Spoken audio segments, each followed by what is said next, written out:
Our channel. आज का जो टॉपिक है हमारा triangle congruency in triangle. Video को पेशेंस के साथ देखिएगा। हम अभी चैप्टर की ओर नहीं जा रहे हैं, हम अभी कुछ इंट्रोडक्शन पर बात करेंगे जो भी बेसिक है, और ये देखो ये आपको आगे चलकर भी काम देगा, इसलिए पूरी डिटेल में समझने की कोशिश करो। यहाँ पर हम शुरुआत से पढ़ा रहे हैं, इनिशियल से। Okay, a plane figure bounded by 3 straight line segment is called a triangle. Triangle क्या है? ट्रायंगल एक क्लोज प्लेन फिगर है जो कि 3 लाइन सेगमेंट से मिलकर बना होता है। Every triangle has 3 vertices. ये जो ए बी और ये जो यहाँ पर सी देख रहे हो, यहाँ पर सी है, ये क्या है? आपके वर्टाइसेस कहलाते हैं। लिखा है the adjoining figure shows a triangle. ये क्या है? ट्रायंगल। इसको हम लोग ऐसे लिखते हैं, ट्रायंगल ए बी सी। इसके कितने वर्टाइसेस है? तो 3 वर्टाइसेस है और 3 साइड है, ए बी बी सी और यहाँ पर एक ए सी, यानी 3 साइड हो गया। अब क्या यहाँ पर बता रहा है, आगे देखते हैं। आगे बता रहा है कि relation between sides and angle of A triangle, यानी क्या रिलेशन है साइड और एंगल का, क्या रिलेशन है एक ट्रायंगल में। तो यहाँ पर आप देख सकते हैं हमारे पास एक ट्रायंगल है जो कि यहाँ पर आपको क्लियरली दिख रहा होगा, ए बी सी एक ट्रायंगल है। इसमें कहता है कि if all the sides of a triangle are of different length, its angle are also of different measure in such a way that the greater side has greater angle opposite to it. कह रहा है कि if जितने भी sides है triangle का, सब क्या है? ट्रायंगल की जो भी साइड है वो डिफरेंट लेंथ में, यानी अलग अलग उनका लेंथ है। तो इट्स एंगल आर ऑल्सो, यानी कि अगर इनके ट्रायंगल के अगर लेंथ अलग अलग है, डिफरेंट है, तो एंगल भी अलग अलग होंगे, ये इनका कहना है। जैसे कि अगर ग्रेटर साइड है तो उनके जो अपोजिट एंगल होंगे वो ग्रेटर एंगल होंगे, ग्रेटर साइड के अपोजिट एंगल ग्रेटर होते हैं। ठीक है, यहाँ पर in the given triangle A B C, side A B B C and A C, इसमें देख सकते हैं ये तीनों साइड अलग अलग है, डिफरेंट लेंथ है। इस ए बी का कुछ और लेंथ है, इस बी सी का कुछ और लेंथ है, और इस ए सी का भी कुछ लेंथ है। देयरफॉर एंगल्स जो है ए बी और C are also of difference measure. इसलिए क्योंकि साइड्स का लेंथ अलग अलग है, इसलिए इनके एंगल का भी जो मेजर है, मेजरमेंट है, वो भी अलग अलग है। यहाँ पर कह रहा है कि 10 इन ट्रायंगल ए बी सी में ए बी और बी सी और ए सी, यहाँ पर तीनों साइड्स का लेंथ आपस में इक्वल नहीं है, इसलिए यहाँ पर नॉट लगा दिया है। जब तीनों साइड्स का लेंथ इक्वल नहीं है तो इनके एंगल भी आपस में इक्वल नहीं होंगे। अब यहाँ पर क्या कह रहा है? Also according to the given figure. अगर हम देखा जाए तो गिवन फिगर के मुताबिक यहाँ पर सबसे बड़े साइड कौन सा है? तो ए सी है। फिर बड़े से छोटे में यहाँ पर अरेंजमेंट हुआ, फिर ए सी से छोटा कौन सा है? तो बी सी है, और बी सी से छोटा कौन सा है? ए बी है, यानी सबसे छोटा ए बी है। अब लिखा है angle opposite to A C, angle opposite to B C, angle opposite to A B. अब आपको पता चल गया कि इसमें सबसे बड़े एंगल कौन से हैं, सबसे बड़े साइड कौन से? ए सी है। तो ए सी के अपोजिट एंगल, ये तो आपको जैसे ये एक अरेंजमेंट है, किसका है? ये एक आपका साइड्स का जो लेंथ ऑफ जो ये जो साइड है उनका जो लेंथ है, जो भी लेंथ है उसके हिसाब से ये अरेंजमेंट है। उसी तरह साइड, सबसे बड़े साइड कौन से? ए सी है। तो ए सी के जो अपोजिट एंगल होंगे वो सबसे बड़े होंगे, यानी ये वाले एंगल सबसे बड़े होंगे। ध्यान से देखिए, एंगल बी सबसे बड़े होंगे। उसके बाद ए सी के बाद जो साइड है, ए सी से छोटा जो साइड है दैट इज बी सी, तो बी सी के अपोजिट एंगल ये एंगल बी से छोटे होंगे। और सबसे छोटे जो एंगल होंगे, क्योंकि सबसे छोटा साइड कौन था? हमारा ए बी, तो सबसे छोटा साइड ए बी के अपोजिट एंगल क्या है? Angle C. तो एंगल सी क्या होंगे? सबसे छोटे एंगल होंगे। तो ये अरेंजमेंट आपको समझ में क्लियरली आ गया। अब लिखता है, एक चीज समझाता है यहाँ पर पॉइंट 2 में, conversely if all the angles of a triangle have different measure. अगर ट्रायंगल का जितना भी एंगल है, अगर उनका अलग अलग मेजर है, तो its side are also of different length in such a way. अगर एंगल का जो मेजर है वो अलग अलग है, तो साइड का जो लेंथ होगा वो भी अलग अलग होगा, यानी डिफरेंट होगा। उसी तरह बता रहा the greater angle has greater side, यानी जो एंगल बड़ा होते हैं उसके, जैसे अगर मान लो कोई भी एंगल अगर बड़ा है तो उसके अपोजिट साइड भी बड़ा होगा। ये चीज़ यहाँ पर बताना चाह रहा है। जैसा कि यहाँ पर बता रहा है in the given figure angle A, angle B और एंगल सी, यहाँ पर तीनों एंगल आपस में इक्वल नहीं है, इसलिए इनके लेंथ भी आपस में इक्वल नहीं होंगे। ये भी चीज़ को याद रखना है, यानी ए बी, बी सी और ए सी ये आपस में इक्वल नहीं होंगे। अब लिखा है also according to the given figure, यहाँ पर अगर एंगल सी क्या हो रहा है, सबसे बड़ा एंगल है, फिर उससे छोटा एंगल ए है, फिर उससे छोटा एंगल बी है। तो यहाँ पर सबसे बड़ा जो एंगल है एंगल सी है, तो इसकी जो अपोजिट साइड होगा वो क्या होगा, सबसे बड़े यानी लार्जेस्ट साइड होंगे।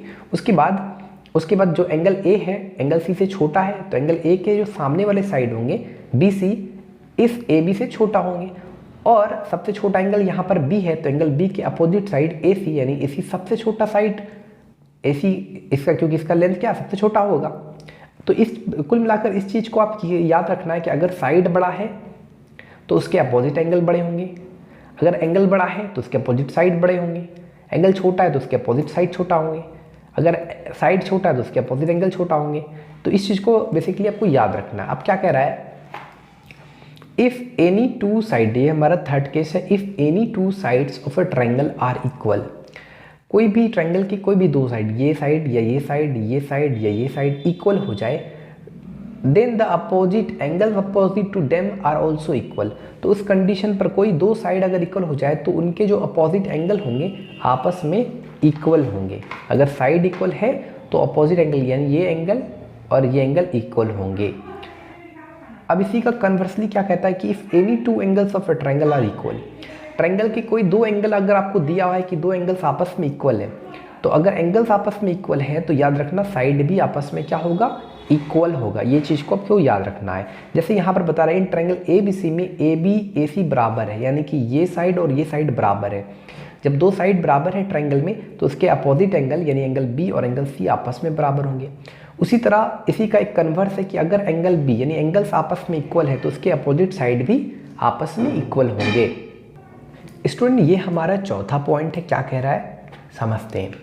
कह रहा है if all the sides of a triangle are equal, all the sides of a triangle are equal and all of its angles are also equal. अगर किसी ट्रायंगल के जितने भी साइड है, अब ट्रायंगल में तीन साइड्स होते हैं तो तीनों साइड इक्वल है और तीनों एंगल्स इक्वल है, तो उस कंडीशन पर क्या कह रहा है, if all the sides of triangle are equal all its angles are also equal. Conversely if all the, तो देखो सिंपली यहाँ पर कह रहा है कि अगर ट्रायंगल के तीनों साइड अगर इक्वल होंगे तो आपस में ट्रायंगल के एंगल्स भी इक्वल हो जाएंगे। जब तीनों साइड्स इक्वल होंगे तो तीनों एंगल्स भी इक्वल होंगे। बिल्कुल सेम, अगर तीनों एंगल्स अगर ट्रायंगल में इक्वल हैं तो साइड्स भी तीनों इक्वल होंगे, यही कह रहा है। देखिए ए बी बी सी और ए सी, यहाँ पर तीनों साइड इक्वल है तो एंगल भी इक्वल है, अगर एंगल इक्वल है तो साइड्स भी इक्वल होंगे।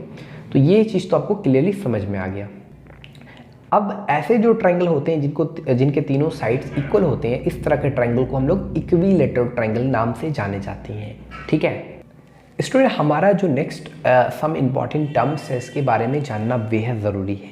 क्या कह रहा है कि द मीडियन क्या है। पहला तो लिखा है the median of a triangle corresponding to any side is the line joining the mid point of that side with the opposite vertex.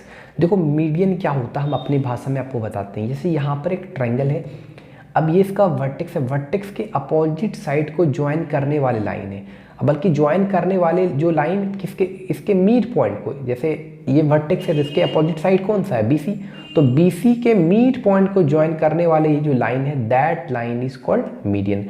अब ये इस वर्टेक्स के अपोजिट साइड से भी ज्वाइन हो सकता है, यानी कि यहाँ पर देखा जाए तो ये वर्टेक्स है तो इसके अपोजिट साइड ये वाला है तो इसके मिड पॉइंट से ये ज्वाइन हो गया तो ये भी बी मीडियन है।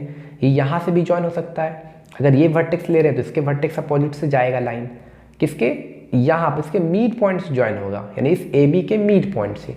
फिर से समझिए द मीडियन ऑफ ट्रायंगल क्या है, करस्पॉन्डिंग टू एनी साइड, कोई भी एनी साइड आप ले सकते हैं, is the line joining the mid point of that side with the opposite vertex, यानी उसी लाइन जो ज्वाइन होगा किसमें लाइन ज्वाइन होगा, जो वर्टेक्स के जो अपोजिट साइड है उसी से ज्वाइन होगा।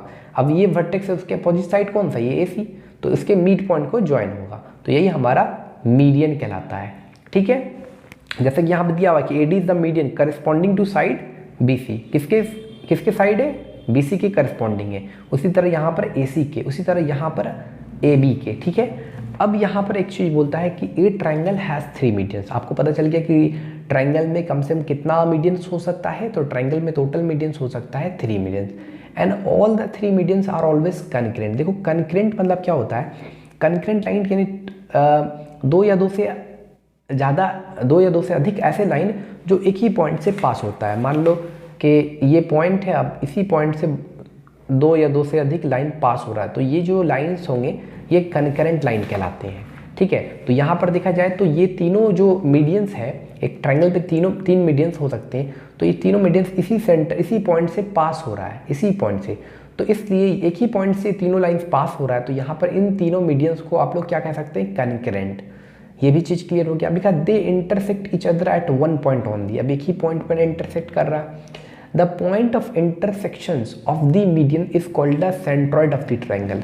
तो जिस पॉइंट पर ये दोनों लाइन जिस पॉइंट पर इंटरसेक्ट कर रहा है, दैट पॉइंट यानी यहाँ पर G is called centroid of the triangle, इस ट्रायंगल का सेंट्रॉइड कहलाता है। In the figure G is the centroid of triangle ABC। अब कुछ और इंपॉर्टेंट बात कह रहा है कि also the centroid of the triangle, ये जो सेंट्रॉइड है इस ट्रायंगल के, ये हर एक मीडियन को इस रेशियो में डिवाइड करता है 2:1, यानी यहाँ पर जैसे देखा जाए तो AD एक मीडियन है तो इसको भी AG/GD बराबर 2:1। उसी तरह BG, यहाँ पर आप देख सकते हैं BG/Z बराबर 2:1। उसी तरह CG/GF बराबर 2:1, यानी कि ये सेंट्रॉइड क्या करता है, मीडियन को इस रेशियो में डिवाइड करता है। ये भी चीज़ आपको याद रखना है। अब हमारा नेक्स्ट पॉइंट जो आता है that is called altitude. Altitude क्या होता है पढ़िए।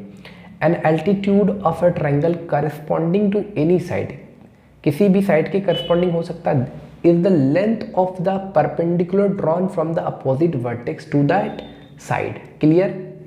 अच्छा, यहाँ पर एक चीज़ समझना होगा कि एल्टीट्यूड क्या है, जैसे ये वर्टेक्स है, इस वर्टेक्स से इसके अपोजिट साइड में गिर गया, वो भी ये जो गिरेगा ये परपेंडिकुलर गिरेगा, यानी सीधा गिरेगा इस पर परपेंडिकुलर, तो ये हमारा क्या एल्टीट्यूड है। यहाँ से भी गिर सकता है, अगर यहाँ से गिराना है तो इसके जस्ट अपोजिट साइड पे गिरेगा। ऐसा नहीं है कि जब ये गिरता है तो ये इक्वल पार्ट में डिवाइड करता है, ऐसा मत समझिएगा कि अगर ये गिर रहा है तो अगर देखिए यहाँ पर कंडीशन, यहाँ पर ये भी डिपेंड करता है कि ट्रायंगल आपका कैसा है। अरे बस समझ में, नॉर्मली यहाँ पर जो एल्टीट्यूड होगा इस BC को ऐसे इक्वली पार्ट में नहीं काटेगा, ऐसे नहीं हो कि BD DC के इक्वल हो जाएगा, ऐसा नहीं होगा। वो ट्रायंगल पे डिपेंड करता है कि कौन सा ट्रायंगल आपने लिया है। ट्रायंगल अगर आइसोसेलेस है या इक्विलेटरल है तब वो पॉसिबल हो सकता है, ठीक है, अदरवाइज नॉट। तो यहाँ बेसिकली याद रखो कि एल्टीट्यूड क्या है वो समझ के जस्ट आप क्या करना है, वर्टेक्स से इसके अपोजिट साइड पे सीधा आपको परपेंडिकुलर खींच देना है, तो यही हमारा AD इज एल्टीट्यूड है ना। AD is called altitude. यहाँ पर इसको हम लोग करस्पॉन्डिंग हाइट भी बोलते हैं। यहाँ से देखा जाए तो वर्टेक्स B से लिया है, यहाँ से देखा जाए तो वर्टेक्स C से लिया गया है। AD is altitude corresponding to side BC है, B is altitude to corresponding side AC, यही सब दिया है। अब क्या बोला है कि ए ट्रायंगल हैज़ 3 एल्टीट्यूड, तो एक ट्रायंगल में कम से कम कितना, जैसे एक ट्रायंगल में कम से कम कितना मीडियंस हो सकता है, तो 3 मीडियंस। उसी तरह एक ट्रायंगल में कितने एल्टीट्यूड हो सकते हैं, तो 3। All the 3 altitude are always concurrent. अब देखो ये भी एक ही पॉइंट से तीनों लाइन पास हो रहा है, तो ये क्या, इसको आप 3 एल्टीट्यूड्स को आप कनकरेंट भी बोल सकते हैं क्योंकि एक ही पॉइंट से तीनों लाइन पास हो रहा है। They intersect each other one point, they intersect each other एक ही पॉइंट पर। अब ले रहा है the point of intersection of the altitude, जैसे वहाँ पर था point of intersection of medians का इंटरसेक्शन था ना, उस पॉइंट पर इंटरसेक्ट कर रहा था मीडियंस, तो वहाँ पर क्या हम लोग बोले थे, सेंट्रॉइड नाम था वहाँ पर। लेकिन यहाँ पर एल्टीट्यूड है तो इस पॉइंट, ये जो तीनों एल्टीट्यूड इस पॉइंट से पास हो रहा है, इस पॉइंट को हम लोग बोलते हैं ऑर्थो सेंटर। यहाँ पर in the given figure O is called ortho centre of the triangle ABC, ठीक है। हमारा नेक्स्ट जो पॉइंट्स दिए काफ़ी इंपॉर्टेंट है। ये पॉइंट क्या है एक्चुअली, ट्रायंगल का प्रॉपर्टी है। क्या कह रहा है, the sum of angles of a triangle is equal to 2 right angle. 2 right angle मतलब ऐसा एंगल जिसका वैल्यू कितना हो, 90 डिग्री हो। तो 2 राइट एंगल मतलब 2 × 90 यानी 180। तो एंगल का जो सम होता है ट्रायंगल में वो 180 होता है, इस बात को याद रखिएगा। कह रहा है if one side of triangle is produce, अगर ट्रायंगल का एक साइड को अगर आप प्रोड्यूस किया जाए, जैसे यहाँ दिखा रहा है प्रोड्यूस किया गया है, then the exterior angle so form is equal to sum of the 2 interior opposite angle. तो ये जो एक्सटेरियर एंगल होता है ये हमेशा इन दोनों एंगल के सम के इक्वल होता है, इस चीज़ को आपको याद रखना है। इन दोनों एंगल के सम के इक्वल होता है एक्सट्रे एंगल। तो याद रखिएगा कि exterior angle of a triangle is always equal to sum of interior opposite angle. ये भी चीज़ आपको याद रखना है दूसरा पॉइंट में। उसके बाद कह रहा है as soon as in triangle A B C angle A plus angle B plus angle C बराबर 180 डिग्री। उसी तरह exterior angle at A, exterior angle at A में ये भी एक्सट्रे एंगल है, तो ये क्या होगा, जाहिर सी बात ये एंगल किसके इक्वल होगा, इन दोनों के सम के इक्वल, यानी angle B plus angle C. उसी तरह अगर देखा जाए तो ये एंगल किसके इक्वल होगा, इन दोनों एंगल के सम, यानी एंगल ए और एंगल सी के सम के इक्वल। ठीक है, वही चीज़ आपको बता